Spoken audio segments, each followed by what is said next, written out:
The Sahara Desert at midday is an open furnace.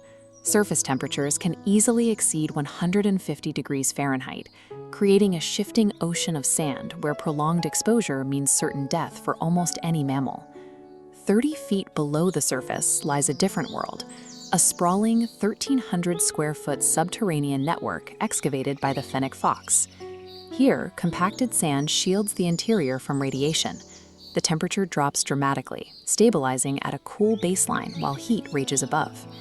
Deep inside one of these chambers, a newborn Fennec Fox lies blind, deaf, and entirely dependent on its mother's milk.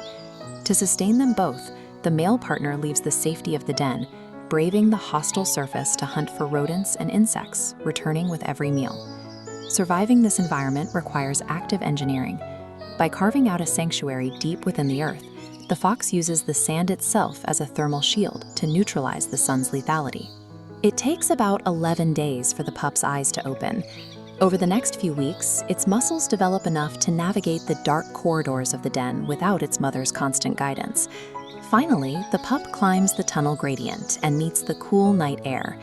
The Sahara after dark drops to near freezing temperatures, presenting a new environment. At this stage, the pup looks completely out of proportion. Its most prominent feature, ears that are already growing to their full length of nearly 4 inches, twitch as they catch the faint desert wind, beginning to tune into the environment. By strictly limiting its surface activity to the nighttime hours, the young fox bypasses the thermal threat that defines its habitat. Months pass, and the adolescent fox begins to range further from the den. To survive these long treks across the dunes, its body relies on a highly specialized biological toolkit. Those massive ears are laced with a dense network of blood vessels close to the skin. As the fox exerts energy running across the sand, the ears act as exhaust vents, radiating that excess heat directly into the cool night air. They also serve as highly sensitive acoustic receptors. The fox can detect the faintest vibrations of beetles or lizards moving deep beneath the sand, pinpointing prey it cannot even see. Down on the ground, the fox's footpads are covered in a dense layer of fur. This provides traction on the loose dunes and acts as insulation against the residual heat still trapped in the sand from the afternoon sun. Inside the body, water conservation is absolute.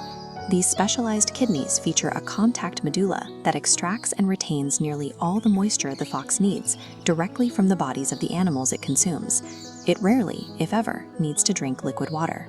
This combination of heat dissipation, its incredible sensory precision, and intense water retention allows a 3-pound mammal to thrive in an ecosystem that starves and suffocates most other forms of life. But the night brings its own dangers. The pharaoh eagle owl hunts these same dunes, using the moonlight to track the movement of small mammals. When the attack comes, the Fennec Fox survives through erratic agility, changing direction in a fraction of a second and diving into the nearest patch of sparse dune grass to break the owl's line of sight. Surviving these early encounters allows the fox to reach sexual maturity at around 9 months. It finds a mate, forming a monogamous pair bond that will last for the rest of its life. Now hunting for two, the male locks onto a faint scuffling sound. He triangulates the noise, leaps into the air, and bursts downward, plunging his snout deep into the sand to pull out a wriggling skink. The ability to dodge a silent predator from above while extracting invisible prey from below provides the calories and security necessary to begin breeding. Over the next few years, the mated pair produces a new litter of 1 to 4 pups every spring. As the family grows, so does their territory. The original den is excavated further. New tunnels are dug, creating up to 15 different entrances. Often, these pathways interconnect with the burrows of other Fennec families, mapping out a multi-generational fortress beneath the surface. Unlike many wild canines, the young do not immediately leave. Pups from previous litters remain in the den, helping their parents guard, groom, and raise their newest siblings. Ultimately, the Fennec Fox relies on its social architecture as much as its physical anatomy. Its survival is anchored in an unbreakable, cooperative family ecosystem.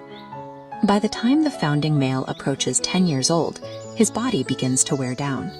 The abrasive desert sand takes its toll on his teeth, and his sharp hearing begins to dull.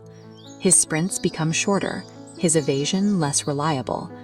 Eventually, unable to maintain the pace required to hunt or hide, he succumbs quietly to the elements of the vast wasteland. But the ecosystem he helped build remains. 30 feet below the surface, his offspring continue to clear sand from the tunnels, raise their own young, and expand the complex network of burrows. The Fennec Fox has claimed one of the planet's most hostile environments by re-engineering its biology and its society. In the heart of the Sahara, it has turned a wasteland into an enduring generational home.